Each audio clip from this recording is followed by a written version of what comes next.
বর্ষার এক গভীর রাতে ময়মনসিংহ জেলার এক ছোট গ্রামে থাকত রিমন। তার বয়স মাত্র 12। ছোটবেলাতেই তার মা মারা গিয়েছিল, তাই সে তার দাদির সাথেই বড় হচ্ছিল। দাদি ছিল তার পুরো পৃথিবী। রাতে দাদি গল্প না বললে রিমনের ঘুম আসত না। প্রতি রাতে দাদি বলতো, আমি একদিন না থাকলেও ভয় পাবি না, আমি তোর কাছেই থাকব। রিমন হেসে বলতো, তুমি কোথাও যাইবা না, তুমি আমারে ছাইরা গেলে আমি একা হয়ে যামুগু। কিন্তু কথা সবসময় সত্যি রাখতে পারে না মানুষ।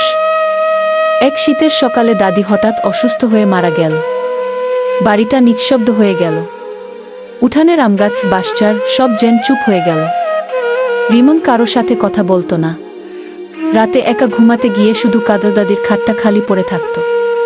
তবু রিমন প্রতি রাতে সেখানে এক গ্লাস পানি রেখে দিত, কারণ তার মনে হতো দাদি রাতে ফিরে আসবে। একদিন মাঝরাতে প্রচণ্ড ঝড় উঠল। জানালায় ঠকঠক শব্দ, কুকুরগুলো একসাথে ডাকতে শুরু করল। রিমনের ঘুম ভেঙে গেল। ঘর অন্ধকার।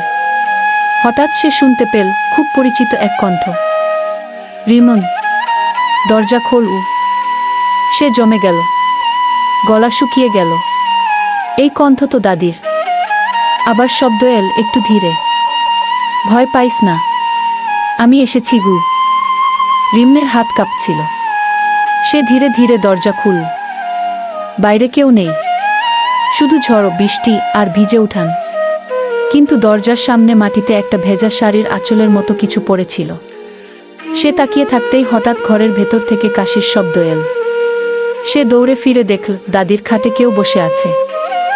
অন্ধকারে শুধু সাদা কাপড় দেখা যায়, মাথা নিচু, কাঁধ কাঁপছে, যেন কেউ আস্তে আস্তে কাঁদছে। রিমন চিৎকার করতে পারল না, শুধু দাঁড়িয়ে রইল। তারপর সেই ছায়াটা ধীরে ধীরে মুখ তুলল। এটা সত্যিই তার দাদি। একই মুখ, একই স্নেহভরা চোখ, কিন্তু চোখ দুটো অদ্ভুত ফ্যাকাশে, যেন অনেক দূর থেকে তাকিয়ে আছে।